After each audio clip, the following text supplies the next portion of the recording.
Wana habari ya kwako mtazamaji wa Mafie TV, asante sana kwa kuendelea kutufuatilia. Kama ndo kwa mara ya kwanza, usisahau kusubscribe, kulike, kucomment, kushare kwa ajili ya kuendelea kupata update mbalimbali ambazo sitakuwa tunakuwekea hapa ndani ya Mafie TV. Bwana, najua kila mtu anafuatilia Simba kwa kile ambacho walikifanya kwa msimu 2024-2025 ambao umemalizika na kuwa msimu mbaya kwao. Walijiandaa kubeba kila kitu lakini wameshindwa kubeba kila kitu ambacho wao walikuwa wamejiandaa kwa msimu huo. Wamepoteza mataji yote ambayo ni makubwa ambayo walikuwa wania, ikiwa ni pamoja na kombe la CRDB hapa nyumbani pamoja na kombe la shirikisho barani Afrika kwenye ngazi ya vilabu kwenye hatua ya finali ambayo waliingia, lakini vile vile wamepoteza ligi kuu ya NBC Tanzania bara katika msimu wa 2024-2025. Hiyo si ajabu. Wao wamepoteza msimu, ni kitu cha kawaida kwa timu yoyote ambayo inawania ubingwa kupoteza ubingwa. Lakini wamepoteza ubingwa kwa namna gani?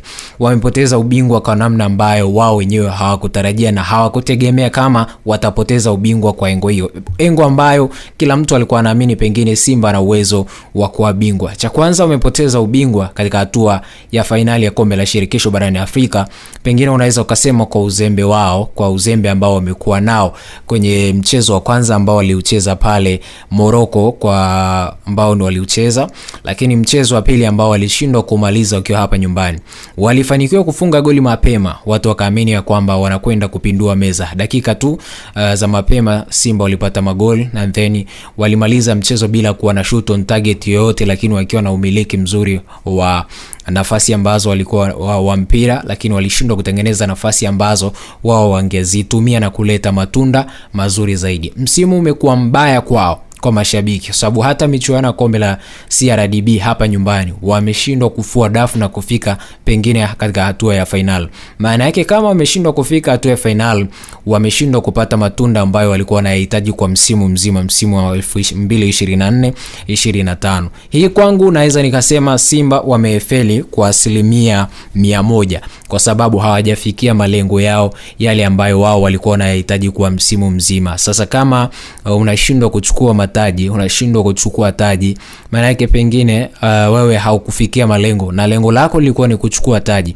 Kama unahitaji kuchukua taji, lazima watu wakuangalie namna gani ambavyo wewe unatengeneza timu yako, setup ya timu yako iko vipi. Simba wamekuwa na wachezaji wengi ambao bado hawajawa na kwenye timu na performance nzuri ya kuridhisha, hawajawa kwenye ubora ule ambao wao wanauhitaji. Sababu ukienda kwa mfano kwa watu ambao wanaongoza kwenye most goal score, ukiangalia wachezaji ambao wanaongoza kwa magoli ambayo wamekuwa nayo kwenye orodha ya ligi yetu hapa nyumbani, most goal involvement ambazo zimekuwa hapa nyumbani, unakuja unakuta ipo Gianni Ahoua ambaye yeye ni wa Simba anaongoza akiwa na pengine na goli 25 ya hiyo 25.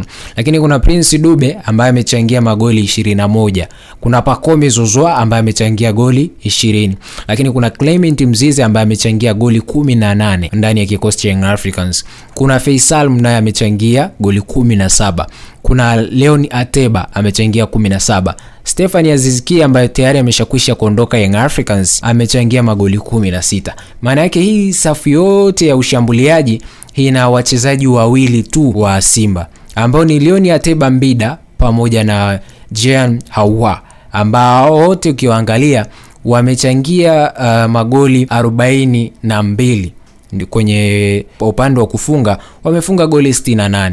Maana yake magoli hayo 68, magoli 26 hayo yamefungwa na wachezaji wengine, lakini magoli 42 yamefungwa na wachezaji wawili. Maana yake ukiangalia kwenye chart ambayo nimekupitisha hapo, bado Simba hawana timu ambayo iko kwenye standard kwenye eneo la ushambuliaji. Wana makosa mengi, wana makosa kwenye eneo la ushambuliaji. Unaposhindwa kuwa na timu ambayo inaweza kuwin kwenye eneo la ufungaji, nafasi ambazo unatengeneza, basi timu yako lazima itaonekana ni dhaifu na inashindwa kutengeneza pengine assist ama mtazamo mzuri wa upande wa ufungaji. Lakini ukiangalia hivyo ukirudi kwenye kikosi cha Simba wamekuwa dhaifu, kwa sababu ukiangalia hata most assist kwenye ligi yetu hapa nyumbani unakuja kukuta ni wachezaji ambao wanatoka vilabu vingine. Ndani ya Simba kuna mchezaji mmoja ambaye ni Gianni Ahoua, ukiangalia anayeongoza ni Faisal, assist 13. Max Nzengeli ana assist 19. Pacome Zouzoua ana assist 10. Lakini yuko Prince Dube ambaye ana assist 8. Stephanie Azizki ana assist 7, lakini kuna Josephat ambaye anatokea Singida Black Stars assist 8 na Jani Awa assist 9. Ndio ukiangalia ndio mchezaji ambaye anaongoza. Awa tunaweza tukasema ni one of the best players ambaye Simba wanayo, lakini Simba wao shida yao iko kwenye namna ambavyo walifanya research yao kwenye msimu uliopita. Walishindwa kutengeneza timu kwenye idara yao ya ushambuliaji. Maana yake ukiwa na mtu ambaye kwenye idara ya ushambuliaji ni mtu bora, anajua namna ya kufunga. Wana washambuliaji wawili ambao ni msimu wao wa kwanza kwenye ligi yetu, lakini wamewapa magoli.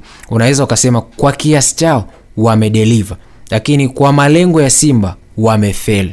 Kwao wamedeliver kwa msimu wao wa kwanza ambao wamecheza Simba, lakini kwa malengo ya Simba wamefeli moja kwa moja, kwa sababu Simba haijafikia malengo ambayo wao walikuwa wanayahitaji. Usisahau kusubscribe, kulike, kucomment, kushare kwa ajili ya kuendelea kupata update mbalimbali ambazo sisi tutakuwa tunakuwekea hapa Mafie TV.